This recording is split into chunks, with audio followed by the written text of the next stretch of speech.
These cons. Are you enjoying yourself? Has this been good? Yeah, I mean, I certainly, it's been great.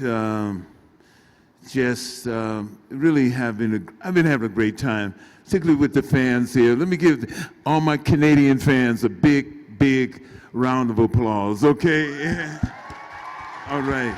It's been really, I'm serious. Thank you all for your graciousness and thank you for just being here. Thank you.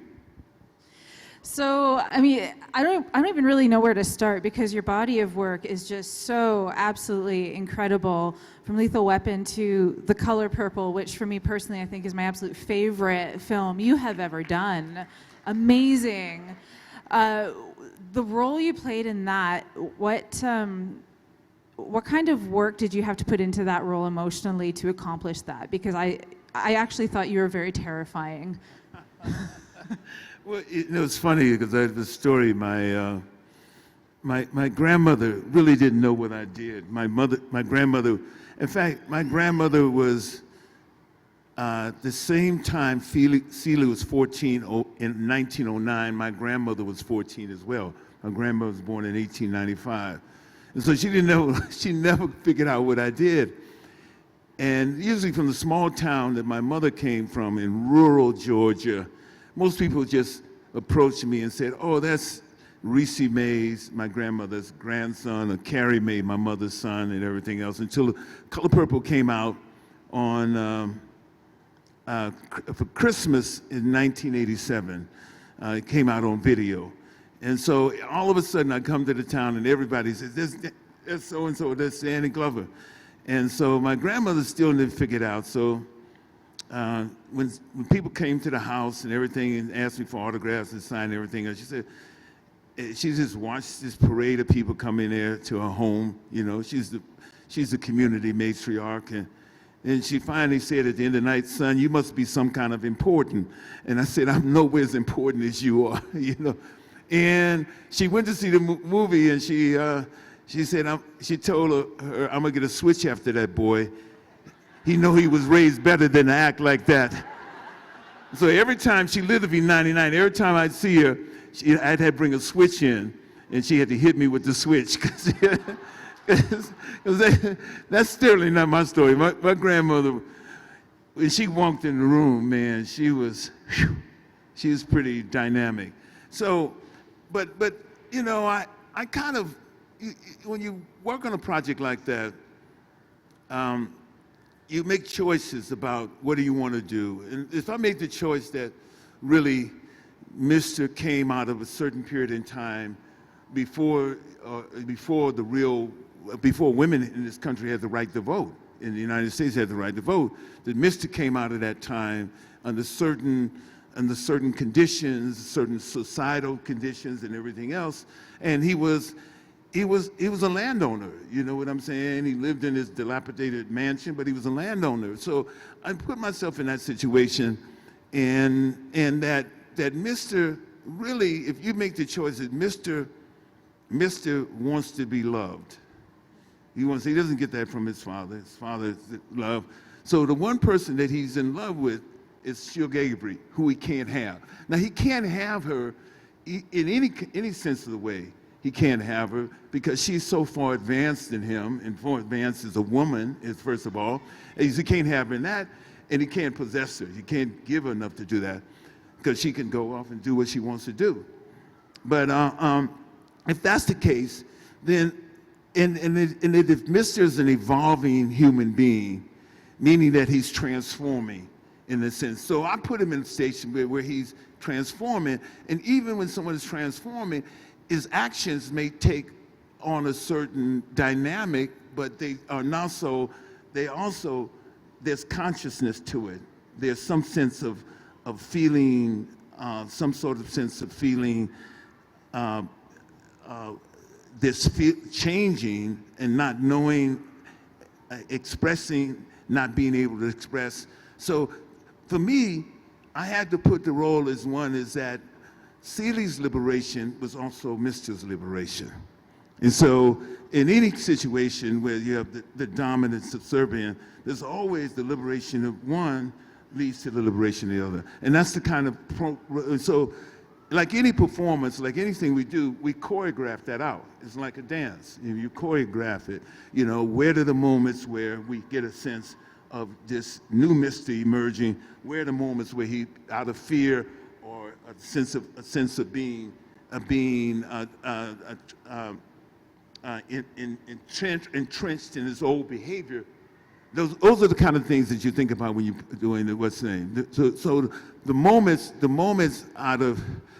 when he chases the schoolgirls off, that time is him, was probably one of the high moments at that particular point for him. You know, he chases Nettie off, you know, and at each point in time that he's still finding himself, so Celia liberates herself, and these little forms of idea, his identity changes as well. Right. So for you, because you are quite the proponent for human rights, you've worked with the UN and all that, was your passion for that, did that come out of working on that film, or was that something you were engaged in previous? Well, you know, my road to being an actor is not a direct line, you know, itself. I went to San Francisco State College, and when I was a part of a major strike, part of the leadership of a major strike in 1968 at San Francisco State. We shut this campus down for 5 months. It was the longest strike in the history of any college in the United States. And so my kind of activism comes back from that point in time. Then when I graduated, I worked in city government in the Office of Community Development for 6.5 years, which means I worked in neighborhoods, communities in San Francisco, but primarily the African-American community and neighborhood, and also the Hispanic neighborhood. So you can go see some of those programs now, almost.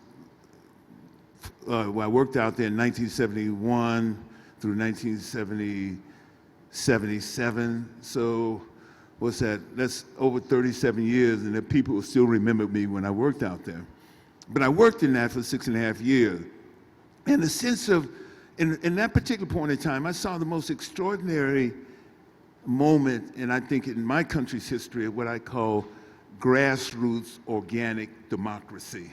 That people feel that they could make the changes in their communities and thereby translate to the changes in their lives as well. And I met some extraordinary people at that time, you know, and it was kind of like, it was a learning period for me, growing after coming, when you're on a campus, it's a campus which is often divorced from what happens to the community. It's not in our case as a student at San Francisco State, but in most cases now translating the things that happen now in real life. And so a great deal of my activism comes out of that, but it starts with my parents. My parents were just two special human beings, you know, my mom and dad. And they were young people during the civil rights movement, but they were also involved very much in their union that they were involved in. So my whole idea of unions comes solidified through my mother and father. And I've been up here in Canada several times on the behalf of certain workers in this community here, not in Calgary, but certainly in Vancouver and in Toronto and up at Niagara Falls. So a lot of it comes from that. And the fact that, you know, when I was a student, we read in 1967, you know, I read Nelson Mandela or Kwame Nkrumah or Frantz Fanon or Émile Césaire or Julius Nyerere, the first president of Tanzania. I read all these people in their work, in their writings, you know. As my degree is in economics, I read all these guys and the ideas that they had. And in fact, I thought at an early point when I was 20 years old, I wanted to go to Tanzania because I read the work of Julius Nyerere on African socialism. And those are the kind of things that informed me as a young man. Plus, I'm a child of the civil rights movement, unapologetically.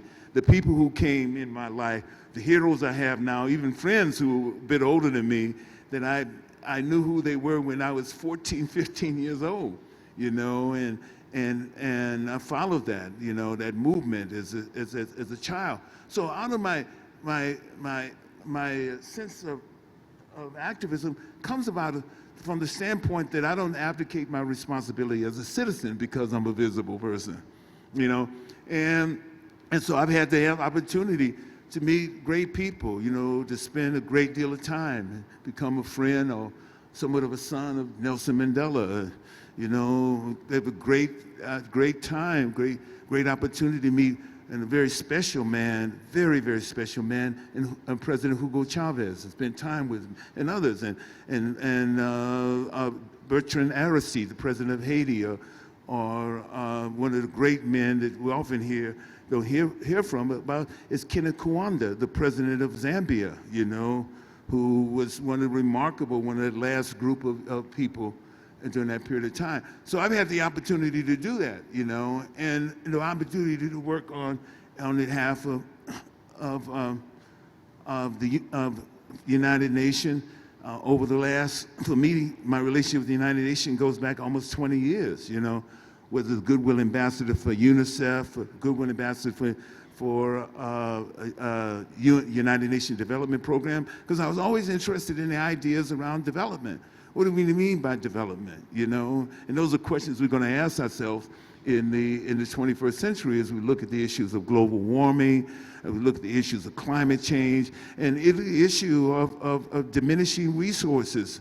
The planet cannot sustain the way we use up her precious resources without it becoming a catastrophe. And I believe that. I believe that as much as anyone believes that. So the issues don't become just simply issues of, when we talk about what is human development within that context. What did we mean talking about development and therefore human development within that context? We have, as many of us tell us, we're heading for catastrophe if we don't change the way in which we waste, the way in which we consume, and all those particular things. No, I think that, yeah.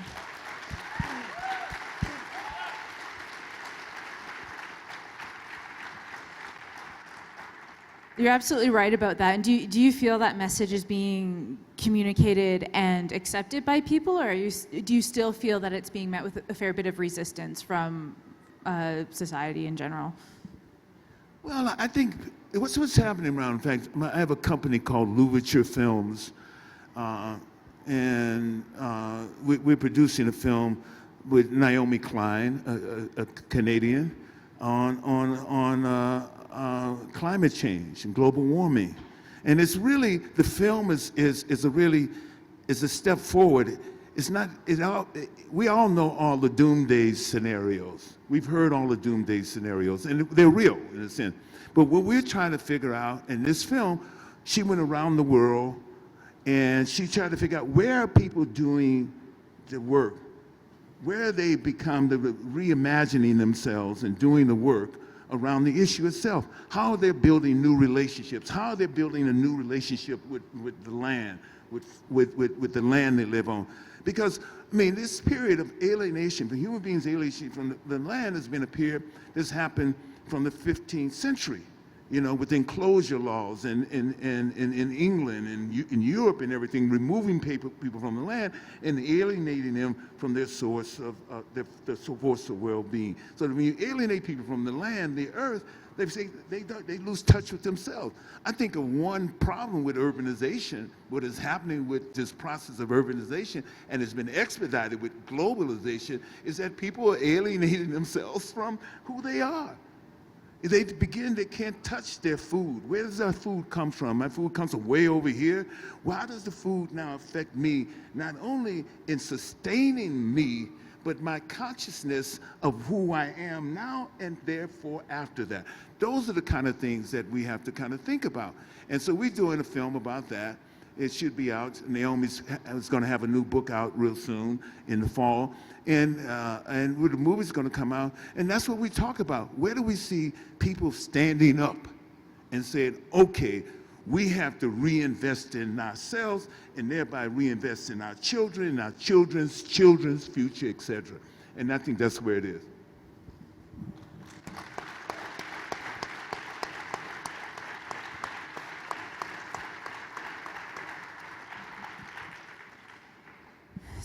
So Lethal Weapon. Um, the Lethal Weapon movies, those are my comfort movies. If I'm having a bad day, I go home and I put on any one of the Lethal Weapon movies, and suddenly my day is so much better. Curl up in an oversized hoodie with a bottle of wine and some popcorn, and suddenly my day is fantastic. What an incredible franchise for you. What an incredible experience. What was the atmosphere like on that set? Was it as hilarious as I would like it to be in my head? You can tell by the way I just started laughing. It was nonstop hilarious, man. You know, it was so beautiful because Dick Donner is funny as, I mean, he's so funny, man. And the stuff that he would say, you know, my habit, what I love to do is I go to sleep, you know, between, you know, if it's a long setup, I'm not going to sit around the set. I go to my trailer and go to sleep for 3 hours or something like that. And Donna would always say, in about an hour before, go wake Glover up. It was so funny, but Mel was a beauty to work with. It was so great working with Mel, man, because he's so generous and he's so smart and so just incredible, you know, the work. It was really, really incredible in the kind of the give and take and the way we began to trust each other and the way we began to improv. I tell people that the toilet scene in the second was really improvisation, you know.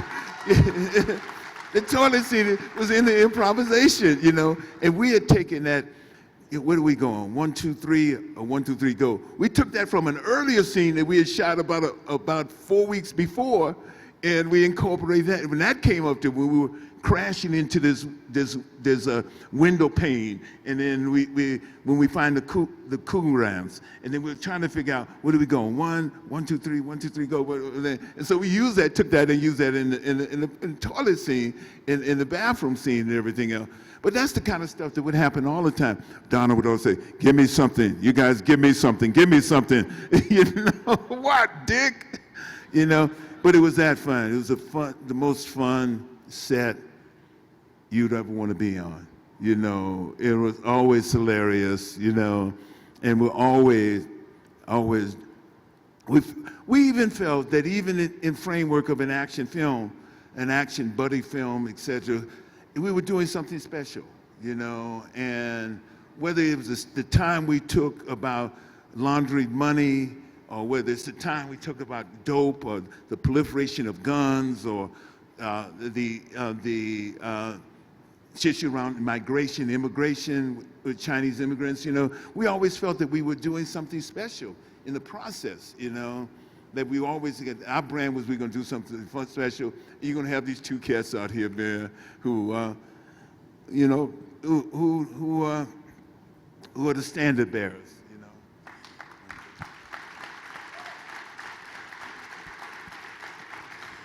So was that connection and that chemistry with Mel, was that pretty instantaneous? Did you guys know each other beforehand, or were you met? Did you and Mel know each other beforehand, or was that connection formed instantaneously on the set when you started? Well, you know, it's funny. Mel and I met, I knew his work from Gallipoli,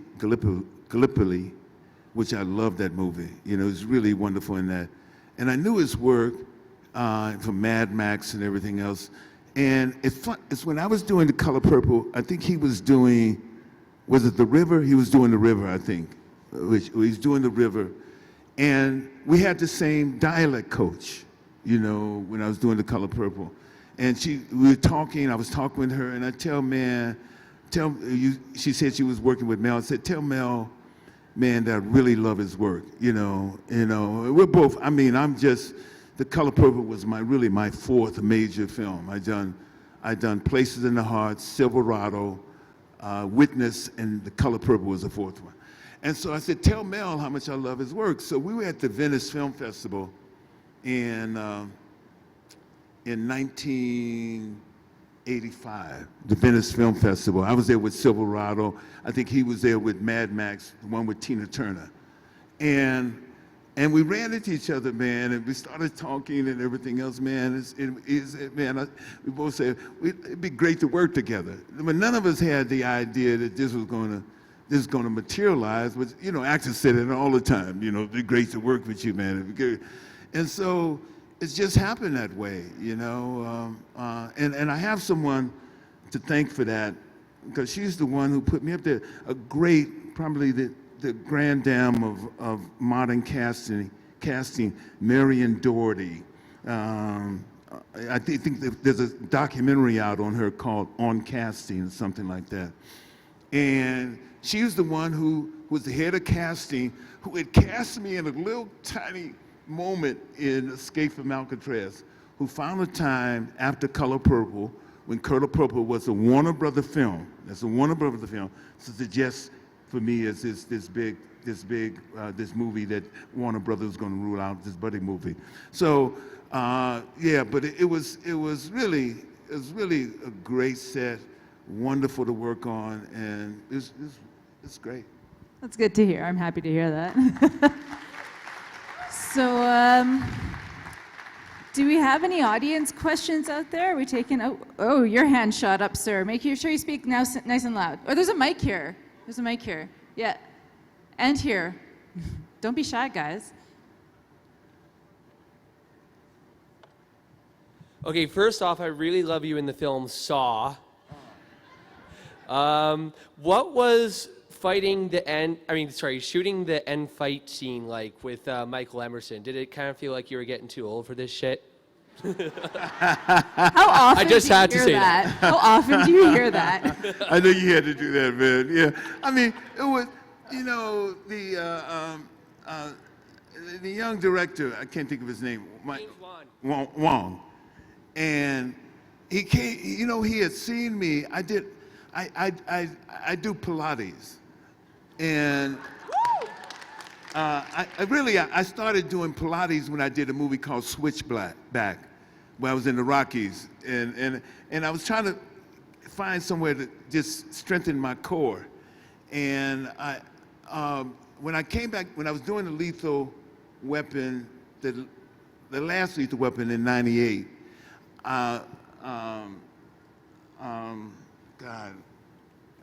Maury Windsor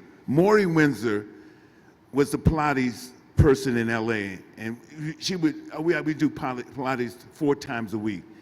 And so she asked me to do a videotape on mat Pilates with her, and I did that and everything else like that. Well, it got to Australia, and that's where he saw me in the Pilates infomercial. And decided he wanted me to do this movie, his movie Saw. You know, I knew it was going to be something special, man. When I saw the first 12 minutes in it, you know, I said, okay, this is going to be something, man. And they didn't make it for any money, but yeah, but it was really a great, I thought it was special to myself. Thank you very much. Sir?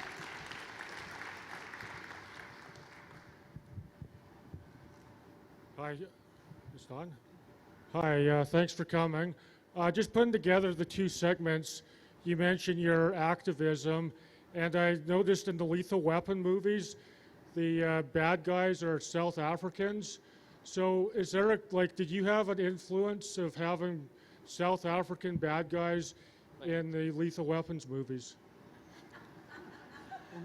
We all had an influence on that.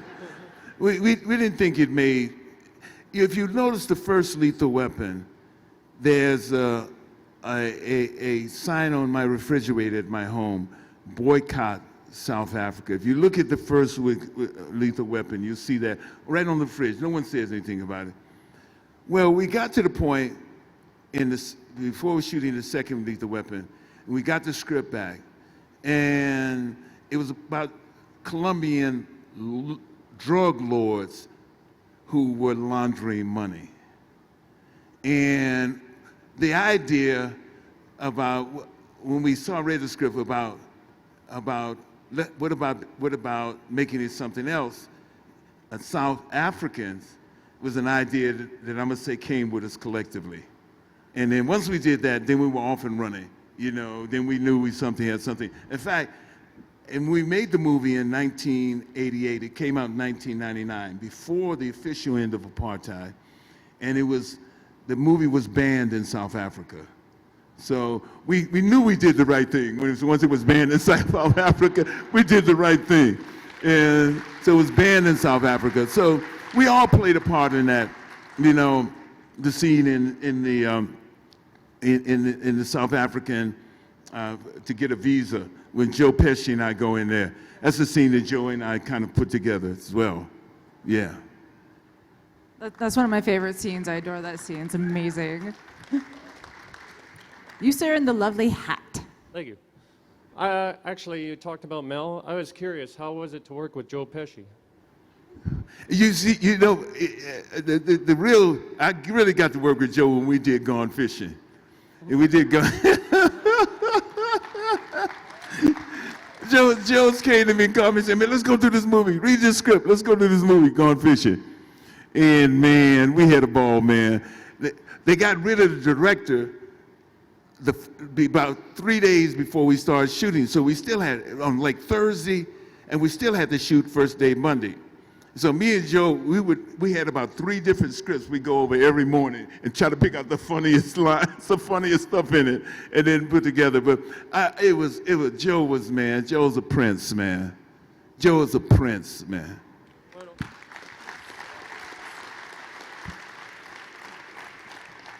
Hello. My question is, you've had a long career, multi types of roles and very many different kinds of films. I'm just wondering if you could, in any film that has ever been made that you wanted to be a part of, or any role that you could play, what would it be? I don't know. There's films that I would love to have done and would want to do in some sort of capacity. And the film for me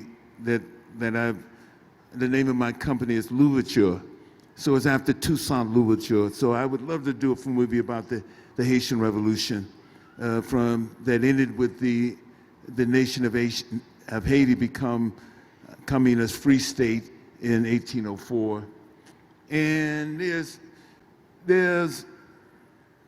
a very special, I always say that, if we stand tall, we stand on the shoulders of those who come before me. As I stand on the shoulders of many artists who were activists and artists, who were citizens and artists, people like Ossie Davis and Ruby Dee and Harry Belafonte. But I'd love to have been in a movie about, as Mary McLeod Bethune said in the 1940s, the tallest tree in our forest, and that's Paul Robeson. I'd love to see something about the great Paul Robeson. Would love to have done that. And so if I stand on shoulders, I stand on not only the shoulders of my immediate family. I told you the story about my grandmother, my great-grandmother. Since I was born and raised in San Francisco, but from the time that I was 6 months old till I was almost 3 years old, and I spent almost 2 years with my grandmother on a farm. So people used to tease me because they didn't believe I was from San Francisco, but I spent time there. And on that farm lived an old lady who was my great-grandmother, my father's mother. She lived in her own little kind of like cabin or something. She was born in 1853. She was freed by the Emancipation Proclamation. And I always had these memories of her. So when I see a movie like 12 Years a Slave, it reminds me, thinks of the moments that and she never said much. She was a healer. She died at 97, 98 years old. But when I was on that farm, my consciousness and memory goes back there. So I stand on her shoulders as well, and those shoulders, and my parents' shoulders. But as an artist, I stand on the shoulders of so many artists who've lent their voice to justice and champion justice, and who stood out, and in the face of, insurmountable odds, it seemed, and stood tall.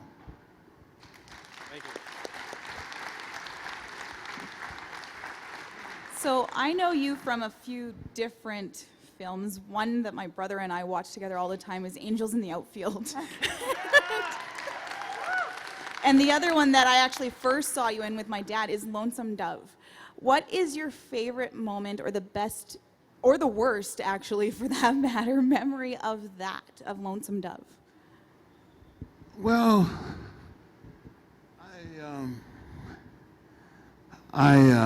God, I never, you read a wonderful a novel, Lonesome Dove, and it's translated into a beautiful film by Bill Whitlet.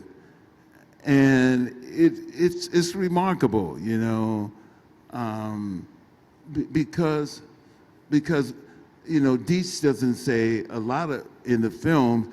You have the opportunity as an actor to give him as much background and backstory, as we say, that you want, So I think one of the most wonderful things about giving me with Dietz was being able to find his backstory and to understand a lot about the moment, that particular moment in time, Like I said, even though it's not written in it, but you can tell a great deal by the clothes that he wears and how he carries himself, and so that part of it, that was great, and certainly that moment with the moment when he dies at the hand of the young boy, that's one of the most memorable moments for me in all that, and of course, Angels in the Outfield. I mean, it's funny how I should have known something. About a week after Angels in the Outfield came out, I was in the supermarket shopping, and I was in the vegetable section shopping, and I passed by this little boy who looked at me, and he must have been about 4 years old, maybe 5 years old. He said, "Mom, there's the coach."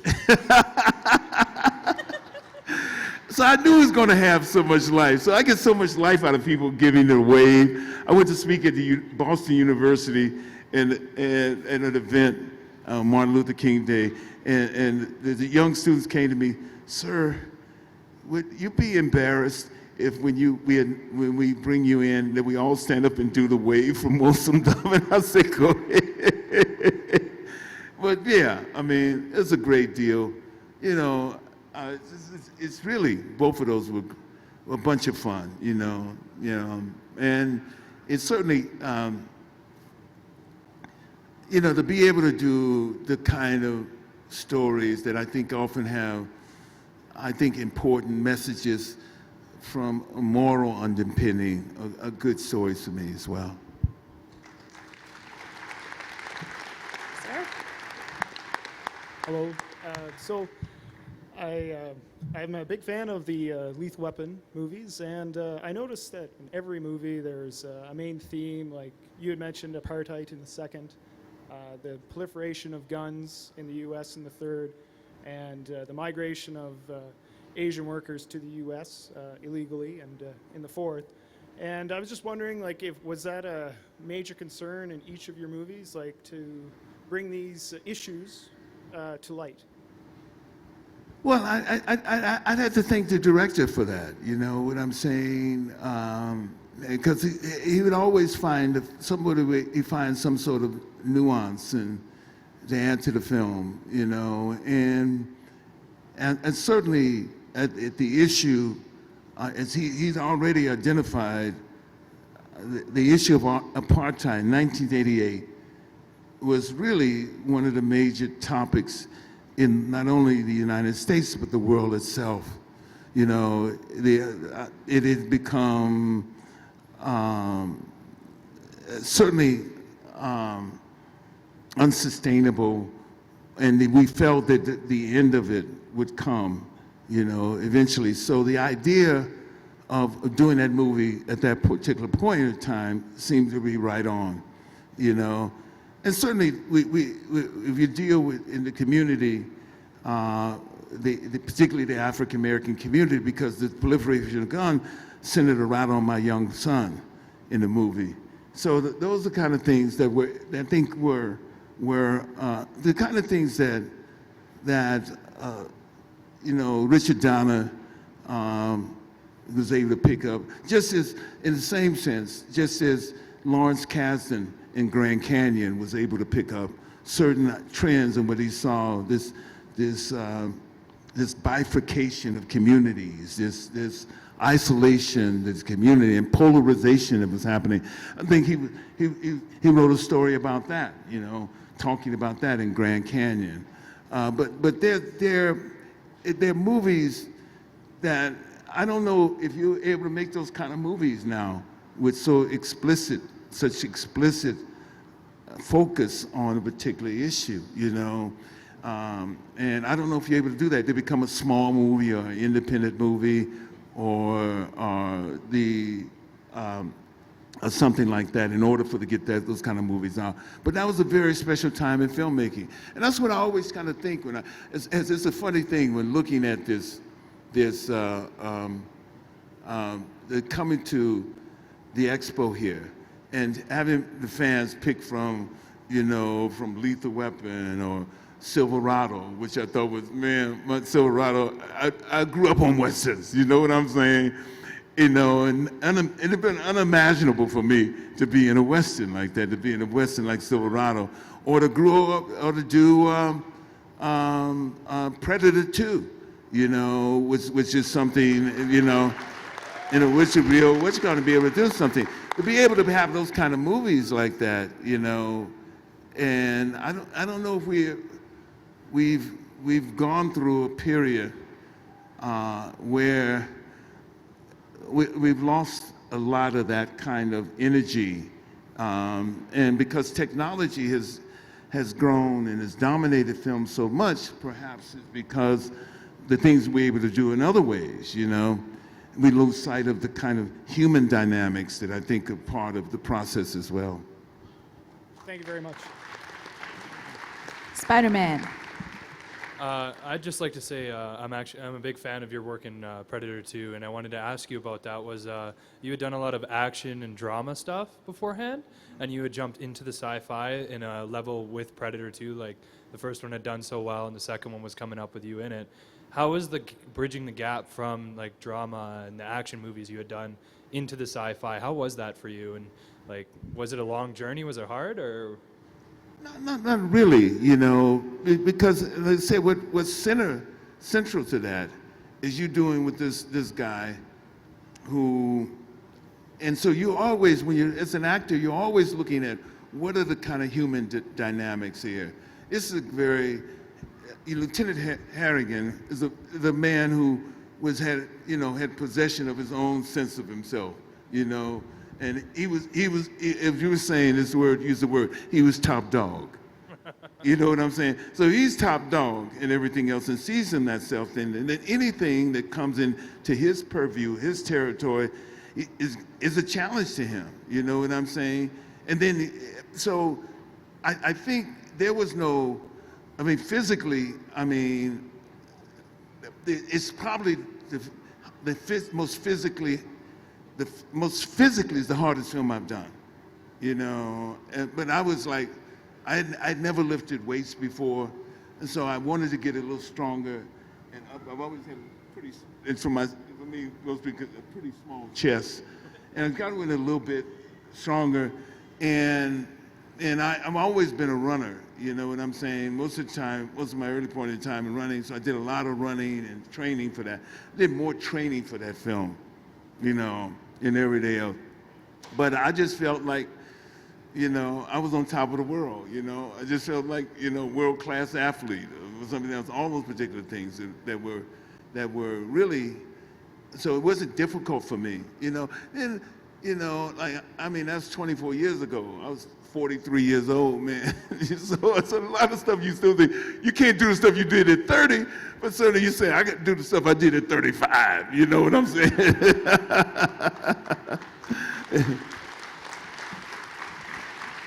We've got time for one more question, sir, and you're the lucky one, so. Thank you. As much as a fan as I am personally of Predator 2 and the Lethal Weapon movies, I have to say that the one movie of yours that is really my favorite, and the one that my family, my daughter and my wife, can watch over and over and over again, and will always stop on if we're channel surfing, is Silverado. And just one of the things that struck me about that movie was the ensemble cast and where all of them were at their careers and how that moment came together. And I just wanted to know if you could speak to that and what it was like to be a part of that. I met Lawrence Kasdan at a screening of Places in the Heart. Movie had finished done with Sally Fields. A screening just before it was released, and he came up to me and he said, "Man, I want to do a Western with a black hero." I said, "Oh," he said, "not a black Western, but a Western with a black hero." Now you change around, so it was important for me. You know, I mean, if you look at the West, if you were going on any trail, the whole idea of cowboy comes from boys, really, primarily, who knew more about horses at the end of the Civil War than who? African Americans who had been enslaved. They groomed the horses, took care of the horses, and there was virtually no cattle industry in the United States before the Civil War. So after the Civil War, you have this old expansion that happened in the West. You know, that we often don't hear about it. We always hear it through the eyes, see it through the eyes of John Wayne or some other hero or something like that. But you take the 9th and 10th Cavalry, which was formed in 1866. 9th and 10th Cavalry from 1866.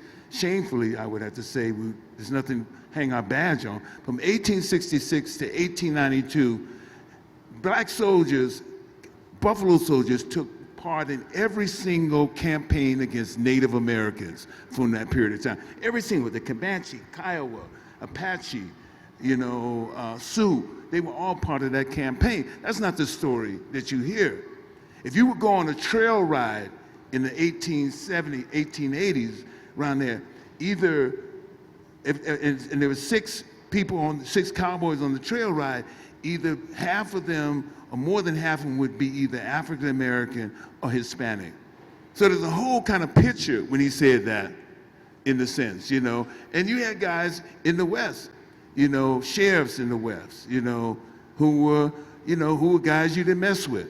And so that for me was a very special moment, about the role that certainly that African Americans played in settling the West. And usually when in the West, and we read this, there's great books on the Black West, and usually it was only when women became more civilized society that we found the areas of racism that we often see. When it was based on the man who was able to do the skill, regardless of what race he was. So it's a different kind of sense of the West in that sense. There were Asians in the West, Chinese in the West, there were Jewish people in the West. There were all these kind of people who populated the West. Not simply, but once the West was identified as the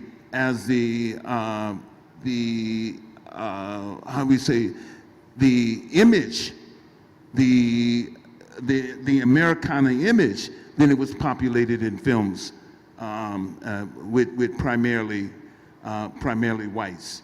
So that was important to me. In fact, up until the 1920s, America's greatest literary contribution was the Western novel. Before the 1920s, it's for them. And then you had the Western novel, you had them populated with all these different figures in the West who were in the part of the West. It was advent of movies and sound and pictures, which now established this whole idea, this iconic image of the United States. And the iconic images couldn't be people of color. Okay. Well, ladies and gentlemen, let's have another big round of applause for Danny Glover. Thank you.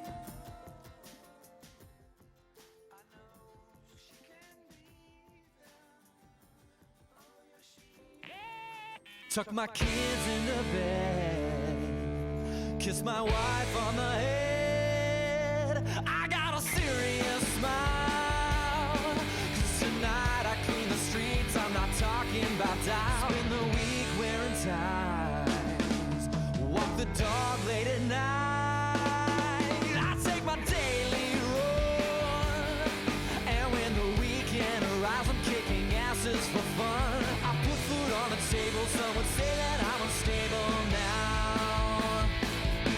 Secret identity, and nobody knows but me. Patrolling the city streets, my ear to the ground. Secret identity, no HR harassing me. I'll be what I wanna be when the weekend comes round. And when the sun hits the sky, it seems I've just closed my eyes, and I can hear the sound of morning cartoons and Saturdays come around. Smell of coffee and eggs, with some chores to be made. It's just my weekend style. Nights for busting heads, days for Target and Wow. I'm fine with washing dishes, but I still have dreams and wishes now. Secret identity, and nobody knows but me. Patrolling the city streets, my ear to the ground. Secret identity, no HR harassing me. I'll be what I wanna be when the weekend comes round. Rain or shine, I'm on time. I love the glow of the city lights, the ticking clock, and what's at stake. No pension plan or 15-minute break. I know the day will come when I no longer can swing across the sky. But I'm hanging on until the years decide, oh, that I should end the fight and lead a simple life. But for now I got a secret identity, and nobody knows but me. Patrolling the city streets, my ear to the ground. I got a secret identity, no HR harassing me. I'll be who I wanna be when the weekend comes round. When the weekend comes round. When the weekend comes round. I got a secret identity.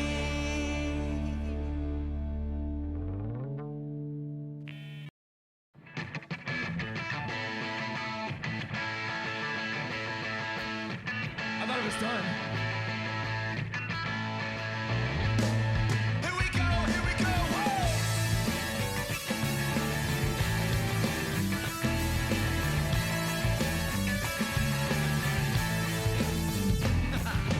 Friday night at the Moles full glow. I was out at the club with the music thumping. Oh, a thundering gray Malkin Lane. If the bass bumped off the side of Snake Mountain. Jim on the stage with the hologram girls. Next up, Allison Bland to light the start of a night at the bar at the end of the world that my mind can't erase. There were 10 in the bed when the Thundercats said, roll over, roll over. Then went down in the bed when the Amazon said, roll over, roll over. So they all rolled over and both fell out. Then they hopped in the jet with the ground about. Roll over, roll over, roll over, roll over.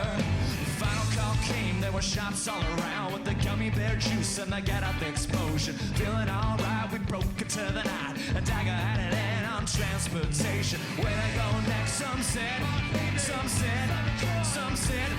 But I knew in my head that those itty bitty bears wouldn't do. So we traveled to my place. There were 8 in the bed when the tiger shark said, roll over, roll over. There were 7 in the bed when the rescue rangers said, roll over, roll over. So we all rolled over and both fell out. It was back to the sea and the the trees for now. Roll over, roll over, roll over, roll over. Not one, not two, but three Powerpuff Girls. We were in the cloud, plus some back shoddy Bravos. Dance on my pants with the fly pepper in. Who get massage in my hand? I took her to my land. She's like the Fred Flint, she's Diana Prince. I could be the Bruce Wayne crusading these shits. The fourth one, oh, she looks like Daphne. Night's still young and my carpet's shaggy. Morgan Dorfman, she's so sarcastic, asking me, baby, how's it shoot if it's plastic? We could spend the day in Lawn Taylor set sail. How could I be the one in this fairy tale? Go! 6 in my bed when the fellow girl said, roll over, roll over. And there were 5 in the bed when the cuckoo girl said, roll over, roll over. And there were 2 in the bed when the squirrel girl said, rock, rock, rock, rock, rock, rock. So they all rolled over and one was left. And we cuddled through the night with the head on my chest. I didn't even hear her leave till I was snoring, cause she had to go to work cause it was Saturday morning. Go, go!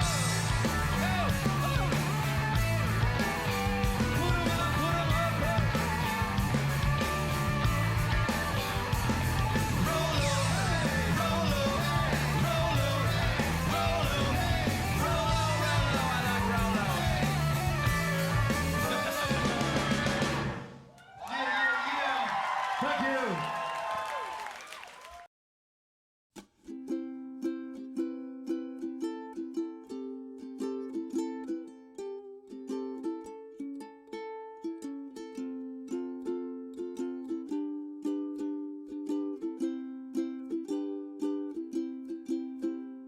I'm walking in the mini mart, there's food on the floor, there's carts everywhere, there's blood on the door. I just wanna buy some snacks and get back home, but these ghouls are trying to eat my bones.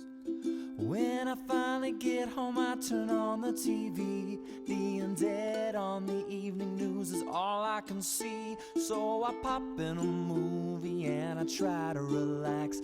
Listen to me while I tell you some facts. Fact, the zombie apocalypse is messing up my week. The internet is always down, can't update the Twitter stream. The zombie apocalypse, it wouldn't be so bad if these zombies hadn't bitten my mom and dad. I decapitated them and now they're buried in back. I called my friend to see if he could come by my place. By the time he reached my door, he was missing his face. I feel kinda bad that I did not let him in, but without his lips he still had a grin. The zombie apocalypse is messing up my week. It's hard to watch the Daily Show over all the cries and screams. The zombie apocalypse, I'd rather fight a shark.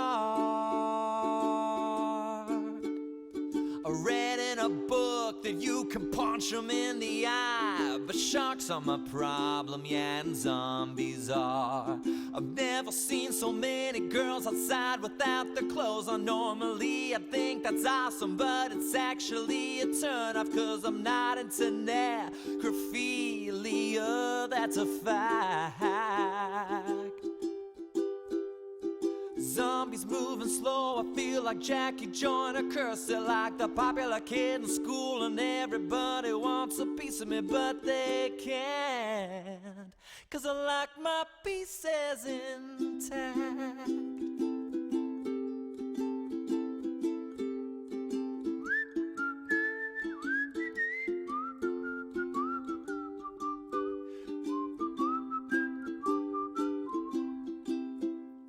It's getting kinda lonely out here by myself.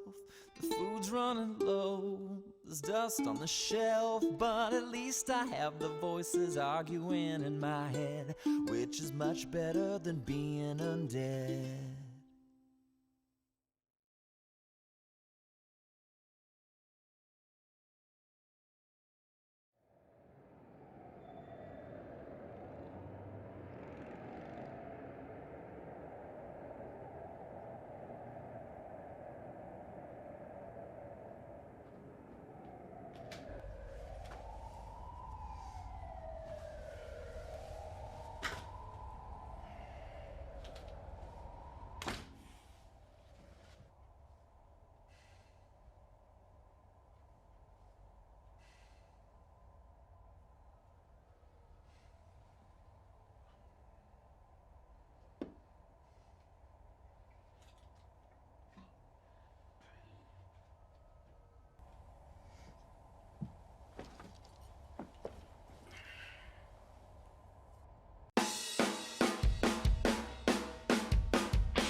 questioning everything inside has led me now to here. This is my life. Monday comes, fly to the savage land. Tuesday, rooftop battles with the gang ahead. On and on and on it goes, and on and on and on it goes until Wednesday morn, filled up with bullet wounds. Thursday night, tearing up the wrecking crew. On and on and on it goes, and on and on and on it goes.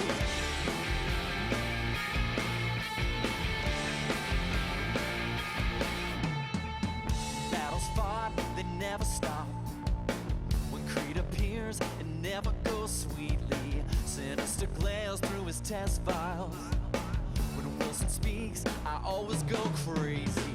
There's no repass, no destiny, no time to waste with this weight on me. From Madripoor to New York State, I'll never catch these ghosts I chase.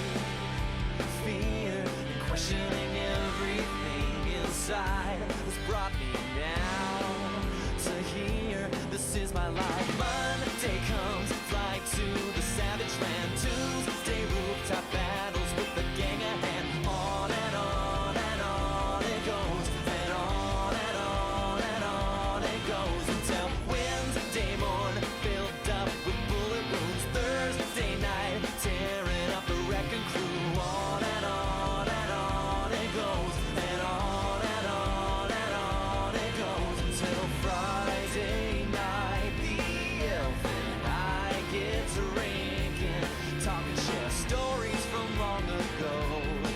People forgotten things we can't let go. The weekend passes like a blur. Xavier's checking in to see if I'm doing fine, and Sunday's winding down until Monday comes, fly to the savage land. Tuesday, rooftop battles with the gang ahead. On and on and on it goes, and on and on and on it goes until Wednesday morn, filled up with bullet wounds. Thursday night, tearing up the wrecking crew. On and on and on it goes, and on and on and on it goes, and on and on and on and on and on and on and on and on it goes.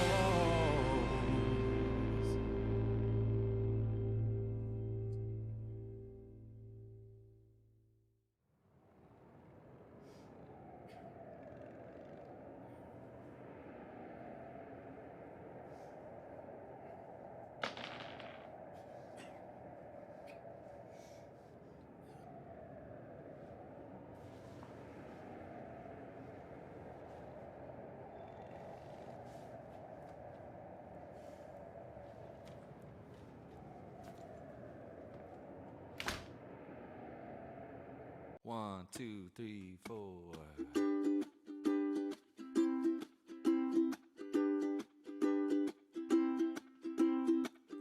I've been riding flagpoles to make you mine. I've been collecting coins since the birth of time. You've always been my main attraction. Sweet peach, you're my satisfaction. And underwater chasing squid into the great below. Stopped every single Cooper so that you know. I hope that you still have that pink dress, my one and only little blonde-haired princess. But what the hell is this? You're in another castle, it would seem. I'm getting sick of this. The truth, are you avoiding me? So please a touch, a sign to show me that you're mine. My heart breaks more when I find out every time. A mushroom head tells me that you're nowhere to be seen. I wonder if you think that my clothes are strange, or wearing overalls every single day. The dirty biz my job entails, saving you wearing raccoon tails. And when I'm spending time with my younger bro, he always asks me why, and I never know. I put my life in danger for you, probably 'cause one day I hope to. Hey, what what the hell is this? You're in another castle, it would seem. I'm getting sick of this. The truth, are you avoiding me? So please a touch, a sign to show me that you're mine. My heart breaks more when I find out every time. A mushroom hand tells me that you know where to be seen.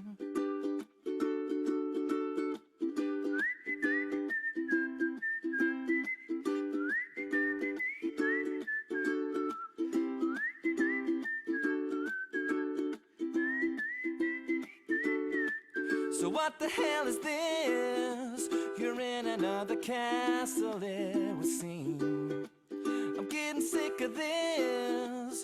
The truth, are you avoiding me? So please a touch, a sign to show me that you're mine. My heart breaks more when I find out every time. A mushroom hand tells me that you know where to be seen.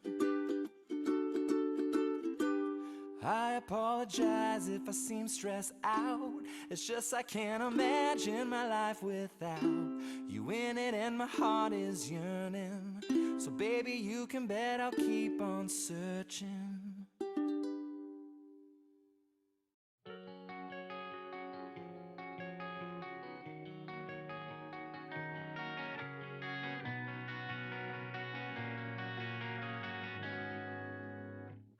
There's a tendency to lose yourself inside a show. How it happens, yeah, nobody knows. Like a lever flips, and then all the world it disappears. And there's more to watch, it seems, every year. And when I say I'm not tired, you say okay. Then we're in this thing together, so quick and press play. 'Cause you and me, we got no place to be tonight. We'll fight the dawn and watch one more episode. And watch one more episode. And that's fine, we'll get no sleep tonight. Curl up, it feels so right to watch one more episode.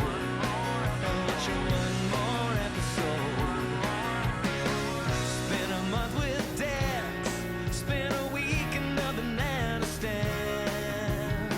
Spend a Sunday wondering where Carl went. So say we are in the island, yeah, we never left.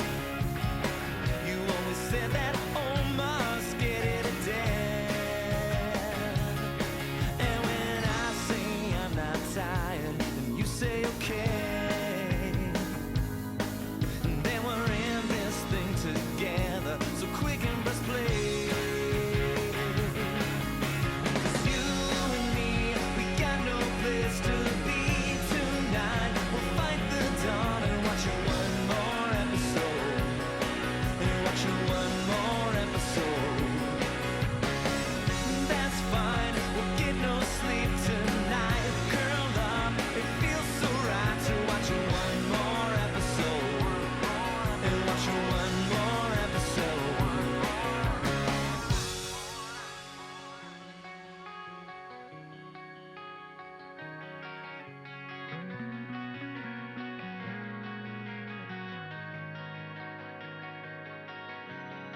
We got the couch, we got the time. We're working hard, so let's unwind and dive deep into this box set. There's 5 seasons and it's time we started, so we can laugh with all the friends and all the jokes that now we're in. I have a feeling once we start this, we'll let the outer world dissolve. 'Cause we're spoiler free, the way to be. Let's start discreet tonight. And when I say I'm not tired, and you say okay, and then we're in this thing together, so quick and press play. 'Cause you and me, we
on your way.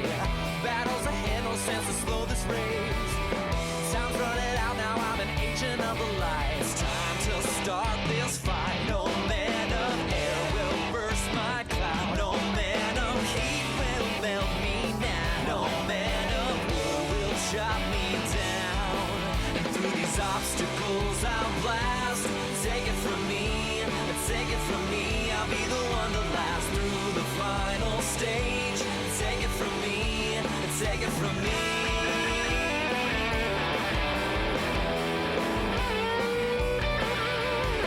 Crime I went through and I created quite a scene. A mix of melted gears and kerosene. I only looked ahead to see the final boss and never weigh the cost. No man of speed will slow me down. No mortar glass can take me out. No water man can make me drown. And through these obstacles I'll blast. Take it from me, take it from me. I'll be the one to last through the final stage. Take it from me, take it from me. And when the music's through fading, it won't be too long. Fill my energy tank, cause I gotta stay strong. Through these obstacles I'll blast. Take it from me, take it from me.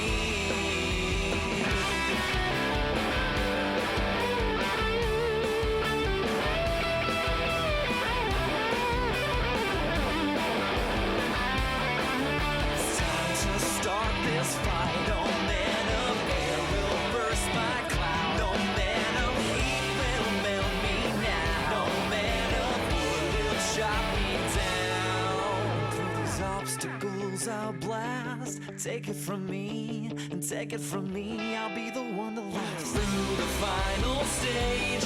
Take it from me, take it from me. And when the music's through fading, it won't be too long to fill my energy tank, cause I gotta stay strong. And through these obstacles I'll blast.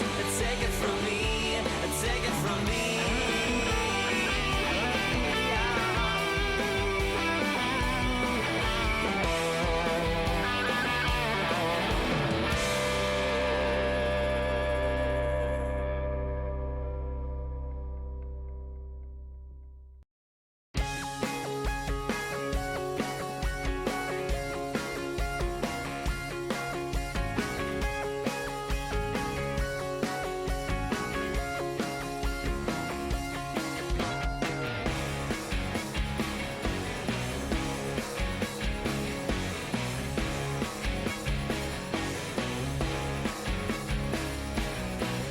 Flying through the cold of space, it seems I've yet to find my place. I'm guarding 2814. I don't know why it's chosen me, but from the corner of my eye, I catch a glimpse of evil light. The fear it tries to swallow me like I'm just some guy with an emerald.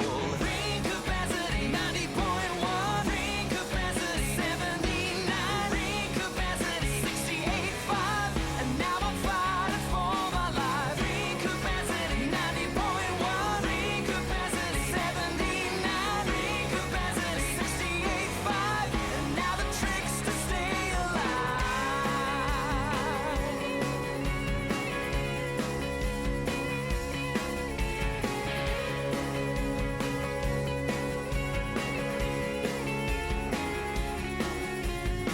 I see the man who's made me bleed, the one who taught me everything. A purple man obsessed with me, so lost to the dark and it's now extinct. From any good it once possessed, pledged to the oath now laid to rest. No time for doubt, no quick eject. Don't give in to fear like my father said. Ring capacity 50.9. Ring capacity 46.1. Ring capacity 38.5. And now I'm fighting for my life. Ring capacity 50.9. Ring capacity 46.1. Ring capacity 38.5. And now the trick's to stay alive. My hands burn, my skin stings. I'm running low on what I need.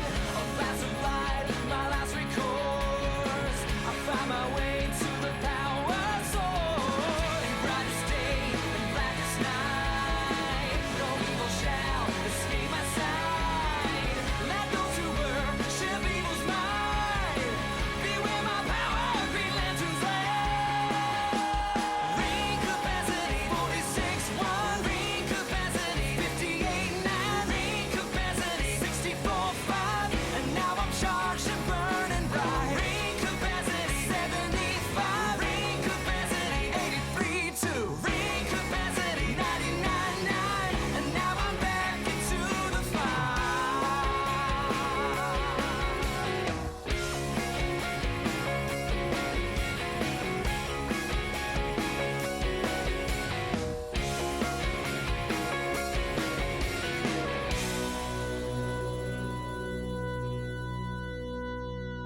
down, down, left, right, BA select start. I'm trying to unlock your heart from years of walls, and when Hyrule falls, I'm hoping that the things I do are working to connect with you. I see that you're free, quit my shop.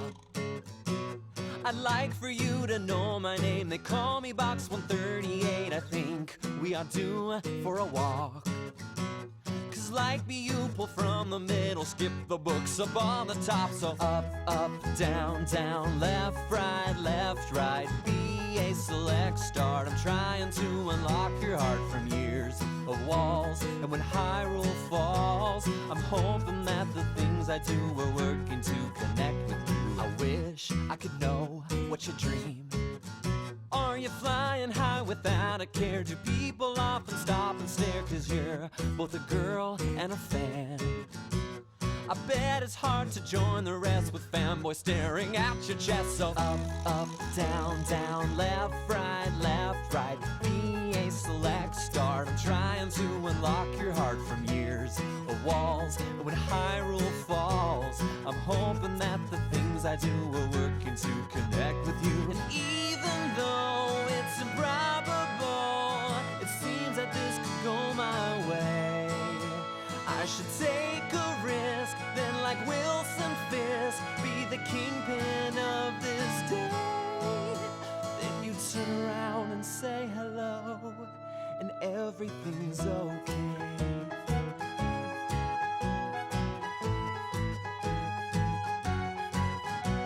That night when we went on a date, our goals in life we talked about while sipping on a Guinness down until we drove back to your place.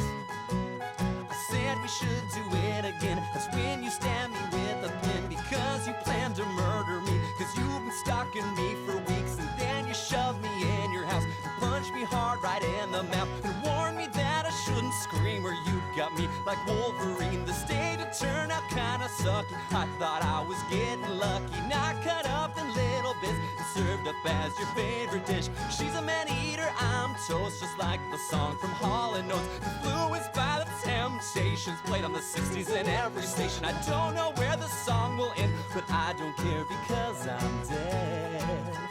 Whoa, because I'm dead.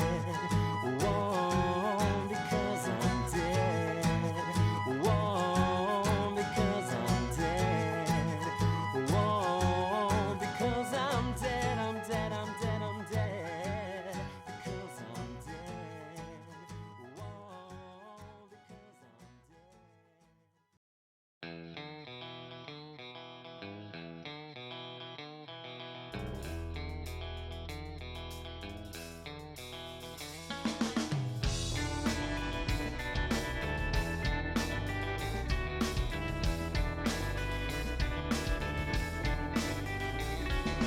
Just last week I was feeling lucky, so I bought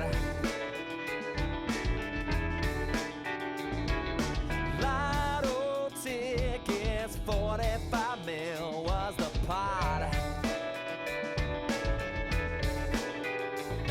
and I won it, didn't believe it.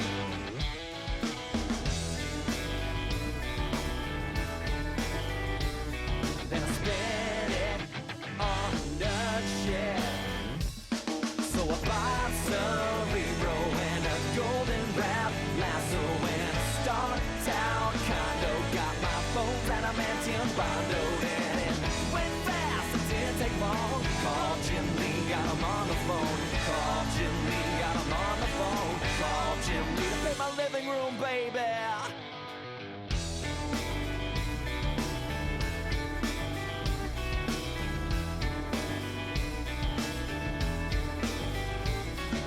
I had no idea zoning codes and permits were so hard to build them, landing a falcon out in and fly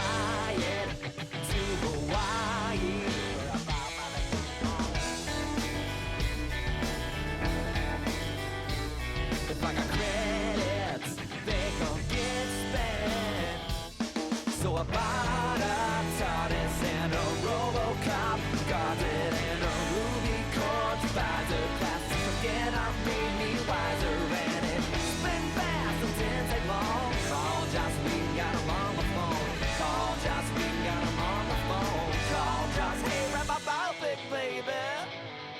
Bags and boards, the screws out by a store. Cruise round in Ecto 1, making memos for fun. My friends, they had a laugh. They said long as couldn't last. The true words that they had spoke. Soon I was broke.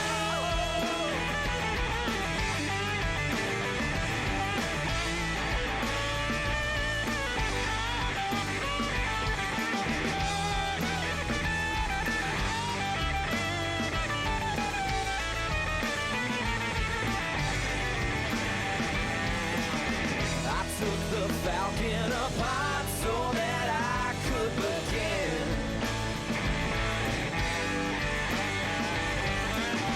to pay for my adamantium skeleton poisoning.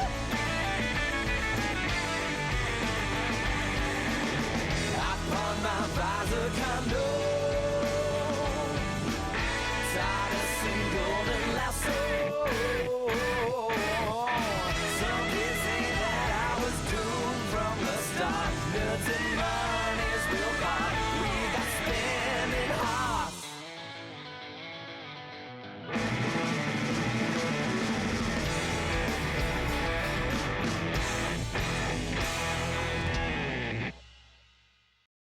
One, two, three, four.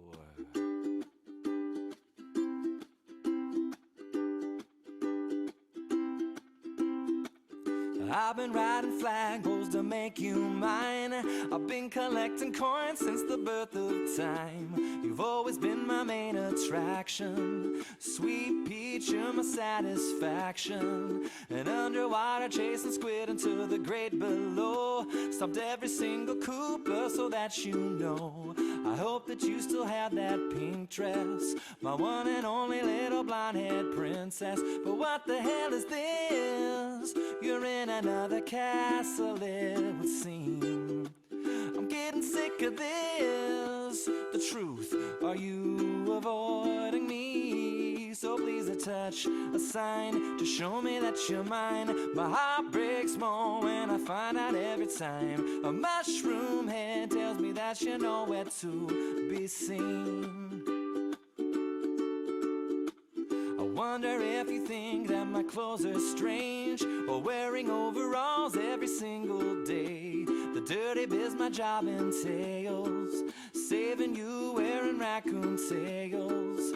And when I'm spending time with my younger bro, he always asks me why, and I never know. I put my life in danger for you, probably 'cause one day I hope to. Hey, what the hell is this? You're in another castle, it would seem. I'm getting sick of this. The truth, are you avoiding me? So please a touch, a sign to show me that you're mine. My heart breaks more when I find out every time. A mushroom head tells me that you're nowhere to be seen.